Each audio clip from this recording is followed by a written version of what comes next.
Rodney Collin. La teoría de la influencia celeste. Capítulo 7. Los elementos de la Tierra. 1. La estructura de los elementos. Hemos considerado a todas las radiaciones solares juntas, como el principio activo de nuestra tríada creadora, a todos los planetas juntos, como el principio mediador, a todos los elementos terrestres juntos, como al principio pasivo, o materia prima. Ahora, así como en el último capítulo, principiamos a analizar la fuerza formadora total de los planetas. En sus notas componentes, deberemos considerar con más detalle la naturaleza de la materia prima. Todo el material terrestre está constituido por átomos que, como sabía Aristóteles, son las partículas indivisibles más pequeñas de los elementos. De acuerdo con las teorías actuales, esos átomos están constituidos por un núcleo o sol cargado positivamente de electricidad, alrededor del cual giran electrones planetarios infinitesimales, cargados negativamente. El núcleo atómico es semejante en todos los materiales como es, también, el electrón, variando entre sí los elementos únicamente por el número de electrones supeditados al núcleo y por variaciones correspondientes a su carga. A pesar de su tamaño minúsculo, se ha reunido mucho material sobre la estructura del átomo que, con cada nuevo descubrimiento, parece más semejante a nuestro sistema solar. Exactamente lo que el Sol es al sistema solar y el huevo fecundado es al cuerpo humano, se nos dice ahora que el diámetro del núcleo atómico puede ser de un 10 milésimo del de todo el átomo. Y como Júpiter es al Sol, se nos dice que sus electrones pueden medir un décimo de diámetro de su núcleo. De modo que en su escala propia circulan en una inmensidad de espacio tan vasto como el que abarca a la Tierra y los planetas semejantes. Esta concepción es una tour de force de la razón humana, porque sobre el patrón de tiempo de la percepción ordinaria del hombre, el átomo no existe realmente en esta forma. Solo existe el trazo sólido que le pertenece, como existe el trazo sólido del sistema solar que tuvimos que visualizar con tanta dificultad en capítulo anterior. Así como para nuestra percepción el sistema solar está constituido por esferas volantes y solo por un esfuerzo de razón y deducción puede visualizarse como un cuerpo sólido en su propio tiempo. Del mismo modo para nuestra percepción el átomo es una huella sólida y solo por un esfuerzo de razonamiento y deducción se le puede visualizar como un sistema de esferas volantes. Si no fuera así, una silla sería simplemente una masa de energía radiante, porque es sobre las trazas de los átomos sobre las que nos sentamos. El modelo es el mismo, pero en un caso, el patrón del tiempo es inmensurablemente mayor y, en el otro, inmensurablemente menor que el del hombre. Ahora bien, en toda nuestra discusión del universo, uno de los principales propósitos ha sido descubrir la densidad relativa de los diferentes mundos o fenómenos. Porque puede suponerse que menos denso significa también, más poderoso, más vasto, de mayor duración, más inteligente.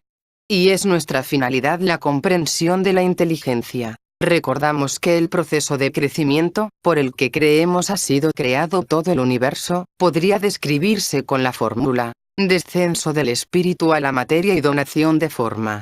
Densidades que difieren pueden considerarse pues, como proporciones diferentes de materia y espíritu en las sustancias o mundos que se consideran.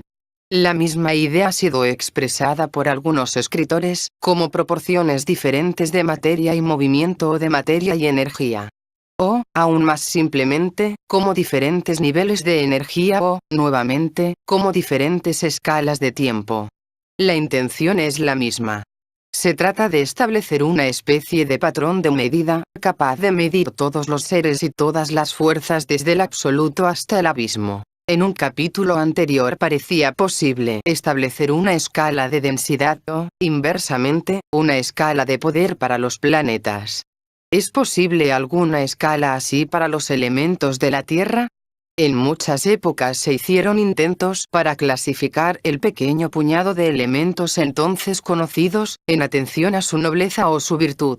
pero el descubrimiento de una serie completa de metales raros entre 1735 y 1755, y el aislamiento, después de 1860, de docenas de elementos completamente nuevos, con la ayuda de la espectroscopia, cambió por entero el panorama. En 1869 Mendeleev trató de organizar este nuevo conjunto en un orden basado en el peso relativo de los átomos de cada elemento. El estudio de la estructura atómica y del papel desempeñado por los electrones planetarios, hizo posible adaptar la tabla de Mendeleev, mediante el simple agrupamiento de los elementos de acuerdo con el número de sus electrones. Este es el método de números atómicos en el que el hidrógeno, con un electrón, tiene el número atómico 1. El helio, con 2 electrones, 2. Etcétera. Con 2 excepciones, los elementos se catalogan ahora merced al número de electrones desde el 1 hasta el 96. Pero el cuadro no es tan sencillo. Porque el átomo parece diferir del sistema solar del modo siguiente. Puede tener no uno sino numerosos electrones planetarios, hasta un cierto máximo, en cada órbita. En la órbita más interior es posible que tenga 2 electrones. En la segunda, 8 más. En la tercera, 8 más nuevamente. En la cuarta y quinta, 18 cada una, y en la sexta, 32. Se han encontrado algunos elementos raros con propiedades radioactivas con 7 órbitas, y es el último electrón de esta última órbita, el que al fin el hombre ha logrado disgregar. Esto difícilmente puede compararse con el constante movimiento de electrones en la segunda órbita, que parece ser parte del proceso por el que el Sol desprende energía. Aunque, en relación, quizás es igualmente tan grave como el desprendimiento de una luna invisible de Plutón, fuera del sistema solar. Este principio de la bomba atómica era, sin embargo, el punto de partida solamente para el desarrollo de una potencial bomba de hidrógeno, en el cual la producción de energía solar sería simulada por la misma. Un aspecto más ominoso de tal pretensión se tratará más adelante. Ahora bien, si consideramos con mayor realidad como sólidos a los átomos, sus órbitas son cubiertas o capas. Así que los átomos de elementos diferentes tienen un número de cubiertas entre 1 y 7. Enseguida, la cubierta externa puede tener cualquier número de electrones desde 1 hasta su máximo complemento, con variaciones resultantes en rigidez de la superficie. De modo que si una cubierta bien provista de electrones puede considerarse como hecha de acero, aquellas con menor número tendrían la constitución de algo parecido al aceite, el hule o los plásticos. Este símil da una idea exacta de las densidades relativas de los diferentes elementos. Mientras mayor sea el número de cubiertas será más denso el elemento. Y entre el grupo de elementos con igual número de cubiertas, será más denso aquel cuya cubierta exterior sea más rígida. Por tanto existen 7 categorías principales de densidad entre los elementos, conocidos con el nombre de períodos.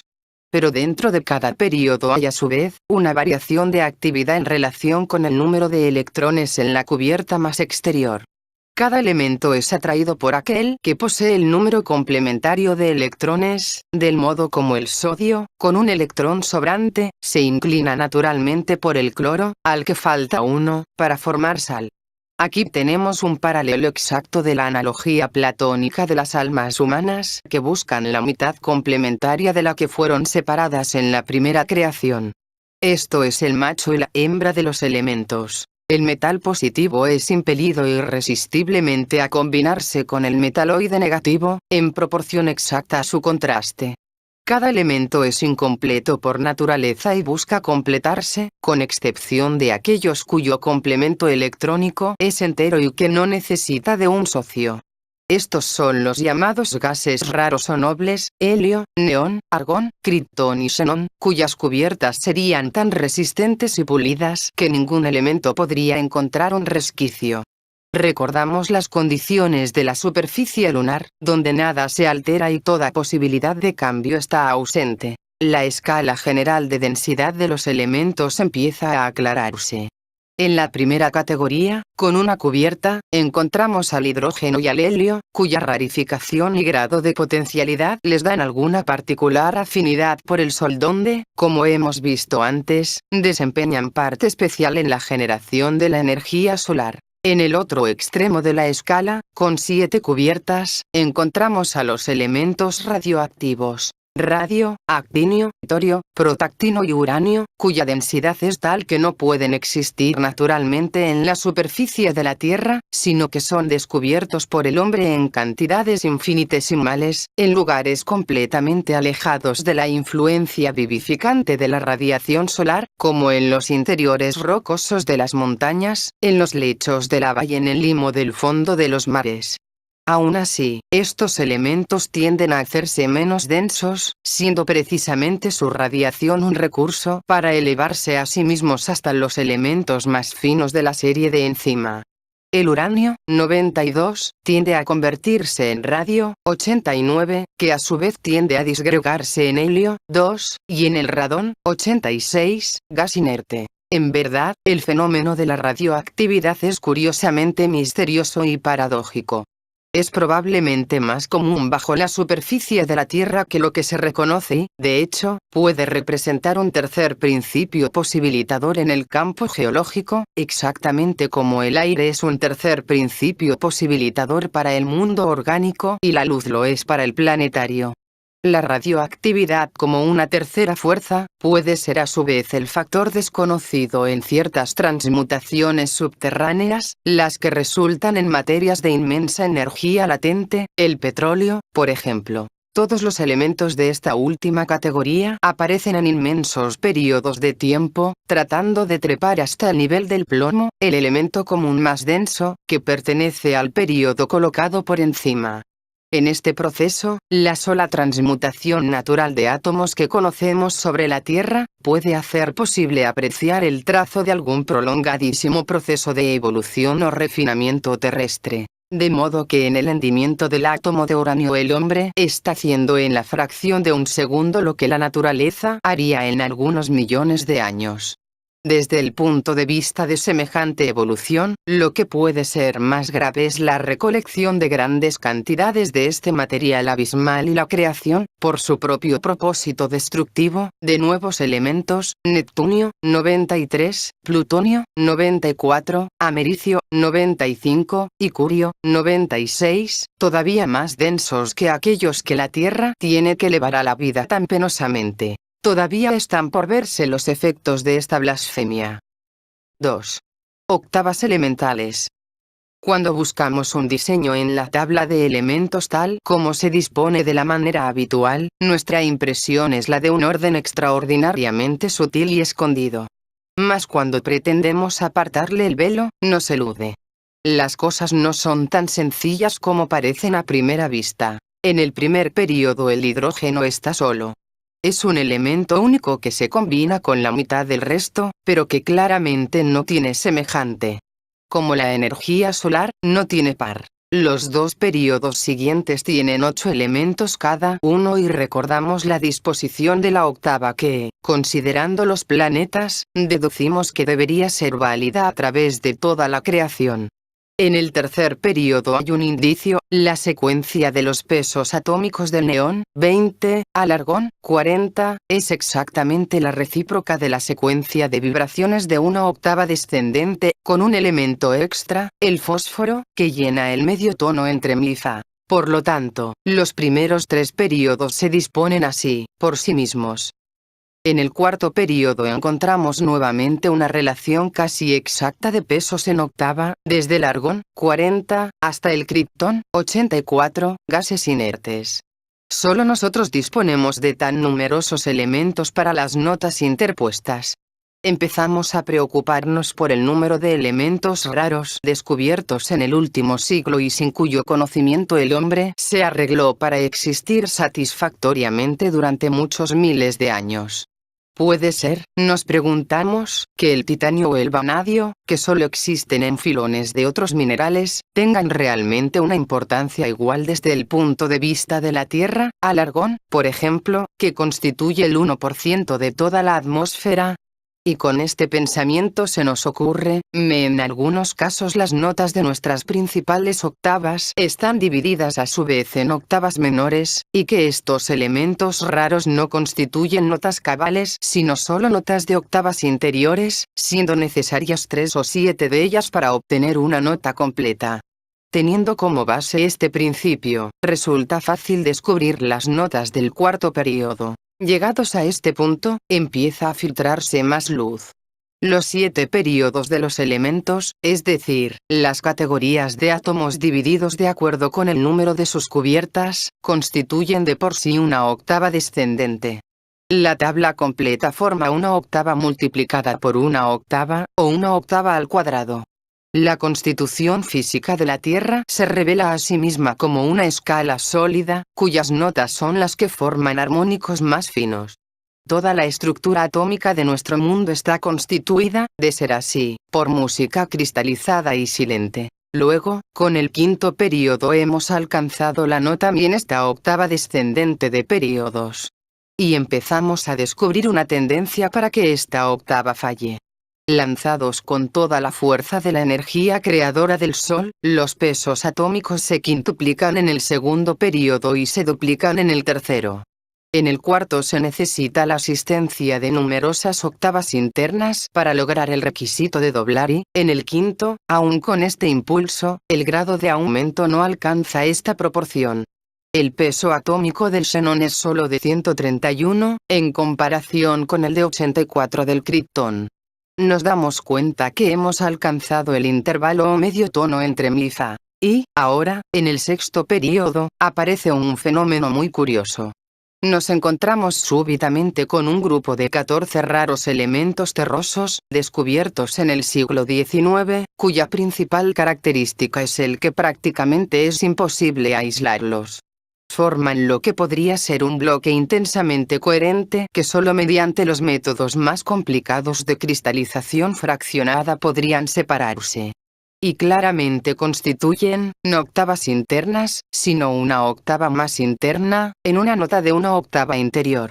Su sola multiplicidad arrastra la creciente inercia de la escala descendente y, por detrás de esto, encontramos con asombro que el descenso ha recuperado prácticamente su momento anterior. Al tiempo que alcanzamos la nota Sol, encontramos plata y oro separados por casi una octava, con pesos atómicos de 108 y 197, respectivamente.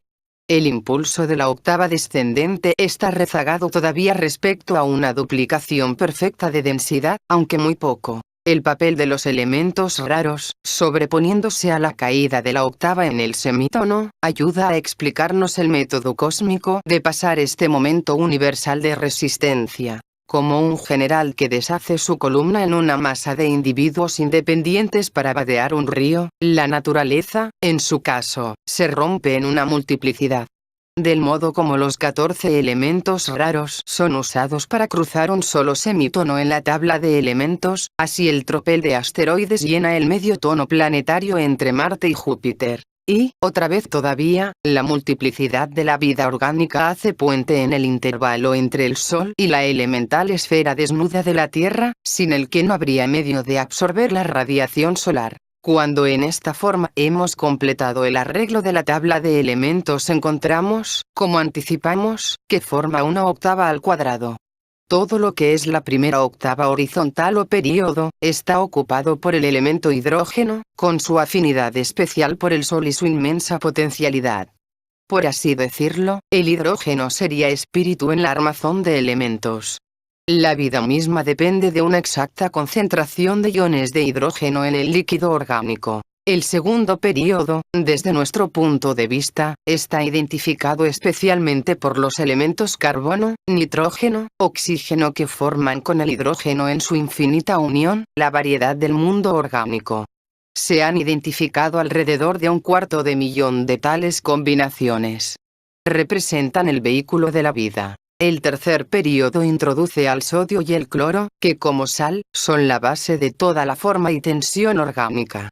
Agrega 2 metales ligeros y los minerales suplementarios, fósforo y azufre, que son necesarios para la existencia del sistema nervioso con todas sus implicaciones. En el cuarto período empiezan los minerales pesados y los metales, notablemente el potasio y el calcio, que juegan un gran papel en la constitución de la sangre y en el mantenimiento de la circulación, y el hierro y el cobre, que en cantidades minúsculas regulan la combustión del aire y los procesos de la respiración. Los metales duros del quinto período no son asimilables a la vida. Solo el yodo actúa en su serie como una especie de lastre en el movimiento del cuerpo humano. Así que podemos darnos cuenta de que todas las materias del organismo humano están comprendidas en las 2/8 del carbono hasta el cobre, con la sola excepción del principio activante del hidrógeno por encima y el yodo, como lastre, por debajo. Más tarde volveremos sobre esto. Los elementos del sexto período, esto es por debajo del intervalo MiFa, parece que no ocupan lugar en la vida. El oro, platino y mercurio, por ejemplo, son apreciados por su gran impenetrabilidad a la acción química y al ablandamiento y absorción que son esenciales para incorporarse a un organismo viviente. Finalmente, los elementos del séptimo período no participan en nada de la naturaleza. Como se ha sugerido anteriormente, pertenecen al interior de la Tierra, lejos de la influencia solar y de todas sus consecuencias. En su incompleta capacidad para el cambio y para participar en los procesos vivientes, su afinidad está con las condiciones que observamos en la superficie de la Luna. De estas características de los diferentes períodos, emerge una curiosa propiedad de los halógenos: hidrógeno, flúor, cloro, bromo, yodo. Representan los límites entre diferentes estados de materia. Vimos cómo el hidrógeno se encontraba en la frontera entre la materia en estado electrónico y la materia en estado molecular. Del mismo modo, el flúor se sitúa en la línea divisoria entre la materia en estado molecular y la materia en estado celular, y posee la curiosa propiedad de disolver la última en la primera. Enseguida, el cloro se encuentra en el término entre los estados celular y mineral de la materia, y por su acción en la sal, tiene una capacidad análoga de incorporar al estado inferior dentro del superior. Nuevamente, el bromo delinea la frontera entre los estados mineral y metálico de la materia. En tanto que el elemento 85, si supiéramos lo que era, se sitúa entre las materias que pueden aparecer en la superficie terrestre y aquellas que no deben aparecer. La tabla se inicia con el espíritu y termina con materia carente por completo de vida, empieza con energía pura y finaliza con inercia pura, da comienzo con el sol y termina con la luna. Entre los dos están los períodos que corresponden a las varias funciones de la Tierra, las llaves respectivas a la forma y movimiento, a la sensación nerviosa, la sangre y la respiración, y a dos reinos inorgánicos. Estas formas entre espíritu y materia, como vimos antes, son del dominio de los planetas. Y podemos intentar asignarles planetas individuales. Por el momento solo podemos considerar estas asignaciones como membretes convenientes. Más tarde nos resultarán de utilidad. Entretanto, hemos comenzado ciertamente a dar por fin un vistazo en la escala general de todas las materias y energías en el universo, a las que hemos estado buscando. Pues esta tabla de usos atómicos, extendida hacia arriba en el campo de la materia radiante, se continúa ahí por la medida del cuanta de energía que lleva tales electrones libres. Mientras que hacia abajo se continúa nuevamente, a través de los pesos moleculares de todas las sustancias orgánicas e inorgánicas compuestas de esos elementos. La tabla del cuanta de energía radiante, la tabla de pesos atómicos de los elementos y la tabla de pesos moleculares de los compuestos, forman de hecho una sola escala de Jacob que se extiende del cielo al infierno y en cuyos diferentes peldaños se encontrarían todos los fenómenos, conocidos y desconocidos. Desde este punto de vista, todo podría considerarse como físico y todo comparable. Los electrones libres que llegan a la Tierra desde el Sol, representan la forma más alta y rarificada de la materia física que conocemos. Cuanto más grandes las colonias de tales electrones encerrados en conjunto por la Tierra, tanto más densa la substancia que de ellos se deriva y más baja la función que la emplea. Todo, de la luz al plomo y desde la aspiración a la excreción, es mensurable. En tal escala, en verdad, el cuerpo, alma y espíritu del hombre, pueden ser comparados exactamente y con la misma exactitud calcularse el destino y la afinidad de cada uno. 3. La triple creación de la química orgánica. Debemos considerar ahora el modo en que estos elementos interactúan para proveer material adecuado para las formas que puede tomar la vida sobre la Tierra. De nuestro estudio de la interacción del Sol, los planetas y la Tierra, deberíamos esperar en principio que lo activo se combine con lo pasivo en presencia de un tercer elemento o catalizador. Esto es exactamente lo que ocurre en la química orgánica. Podemos decir, en general, que el hidrógeno y los metales de notas verticales Do, Si, La tienden a combinarse con los metaloides de notas verticales Re, Mi, intervalo, Fa, en presencia del aire, y con la necesidad adicional, en algunas ocasiones, del calor, presión, electricidad o alguna otra forma de energía aplicada. Esto es, los elementos más activos en el extremo superior de los períodos, tienden a combinarse con los elementos más pasivos del extremo inferior de los mismos. En casi todos los casos, tales combinaciones solo son posibles por la presencia del nitrógeno atmosférico, el catalizador o tercera fuerza. Es un principio tan obvio que no se reconoce, puesto que sabemos que la química tiene lugar en el aire. Y en conexión con nuestras tablas, sacamos en limpio que el nitrógeno y sus elementos asociados desempeñan el papel especial de llenar el intervalo vertical entre Mi y Fa. Ellos forman la tercera fuerza o mediador entre los elementos. Por tanto, podemos tomar de manera amplia como activos a los metales, como pasivos a los metaloides y al aire o nitrógeno como mediador. La tríada de la creación, cuyos frutos tratamos de entender en la naturaleza del sistema solar, encuentra su menor aunque exacta contraparte en el mundo de la química. Y si confiamos nuestra investigación a la química orgánica, encontramos, con la intervención universal de la energía vital del hidrógeno, que tres elementos representan clara y simplemente a los tres agentes creadores. El carbono es activo, el nitrógeno mediador y el oxígeno pasivo. Solo debe recordarse que estos papeles no dependen de la naturaleza interna de estos elementos, sino de su relación con los elementos superiores e inferiores.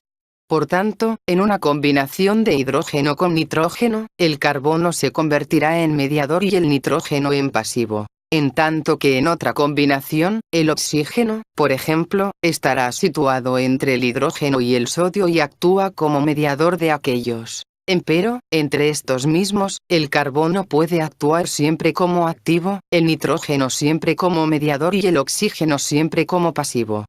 Y podemos suponer que en este mundo de elementos existen, también, 6 combinaciones posibles de estas fuerzas y 6 procesos derivados, análogos a aquellos que, en el mundo celeste, mantienen implicaciones tan enormes de crecimiento, destrucción, refinamiento, enfermedad, renovación y regeneración. Sin embargo, esto no nos concierne por el momento.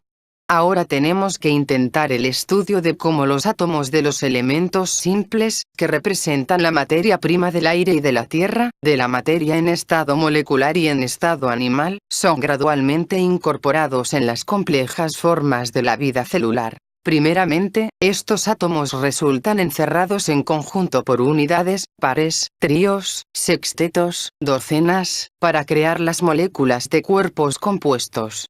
2 átomos de hidrógeno, peso atómico -2, y un átomo de oxígeno, 16, se combinan para formar una molécula de agua, que por tanto tiene un peso molecular de 18. Las moléculas de compuestos orgánicos simples, tales como el éter, leche, celulosa, glucosa, morfina, etc., son complicadas jaulas o cadenas, formadas por átomos de hidrógeno, carbono, oxígeno y nitrógeno, en ocasiones reforzadas con azufre y fósforo.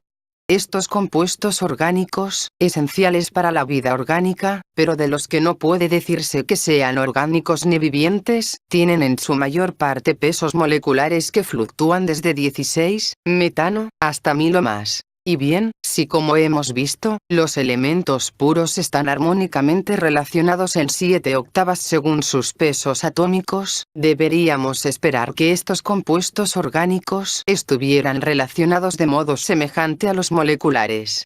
Y así resulta que las notas individuales, do, re, mi, fa, sol, la, si, do, tocadas por los átomos de diferentes elementos, van haciendo eco a través de las docenas de octavas de compuestos orgánicos, que reproducen aquellas las mismas cualidades, pero en forma más complicada. El nitrógeno, con un peso atómico de 14 tiene su eco, así en la histamina de los glóbulos blancos, 111, 3 octavas más abajo, 5 octavas más abajo por la vitamina K, 450, de las hojas verdes, y 6 octavas debajo de la clorofila, 007. Estas sustancias se enfrascan mancomunadas, en una tarea bien determinada, en un papel específico aunque invisible, conectado con el aire, la sangre, la savia, los medios para la vida en diferentes escalas. Mientras en la misma serie de octavas descendentes, que representan los pesos moleculares, otras extensas clases de compuesto que no son familiares tocan una por una sus notas respectivas, diferentes y características. En verdad, con esto disponemos del esquema, de una escala general de densidades de todas las substancias de la Tierra, aunque para el desarrollo ulterior de esta tesis debamos esperar el estudio sobre la acción de los 6 procesos cósmicos diferentes desarrollados en el cuerpo humano y en los agentes químicos por cuyo intermedio obran. Mientras tanto, una serie de sustancias que ocupan una de estas notas, los aminoácidos, debe ahora ocupar nuestra atención, porque actúa como un peldaño especial entre estos compuestos moleculares y las proteínas que, a su vez, sirven como eslabón directo con la vida en su forma celular.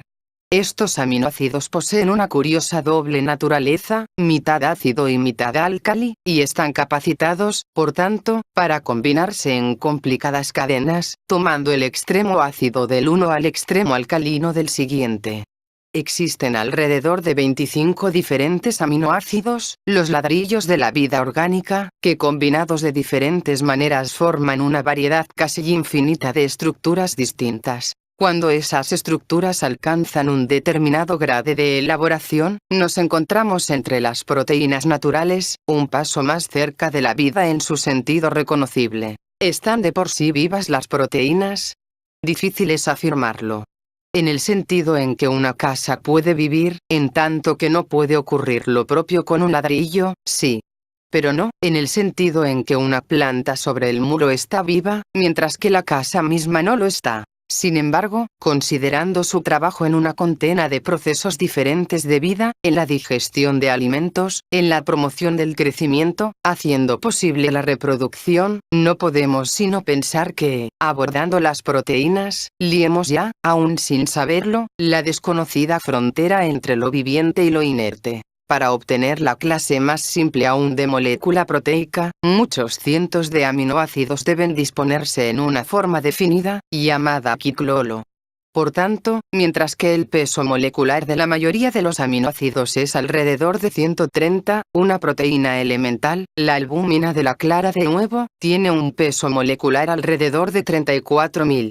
Ciertamente el peso molecular de muchas, si no es que de todas las proteínas parece correr en múltiplos de 17.000 o probablemente de 16.384, que es una interesante cifra que se encuentra exactamente 7 octavas arriba del grupo de los mencionados aminoácidos y a 10 de su elemento básico, el oxígeno. Es claro que estamos siguiendo una línea bien definida, ese filo de cuchillo situado entre la acidez y la alcalinidad, sobre el que está construido todo el reino de la vida orgánica. Hemos hablado como si estas estructuras moleculares estuvieran construidas desde abajo. Pero en realidad, como sabemos, son criaturas del cosmos situado por encima de la molécula, esto es, la célula.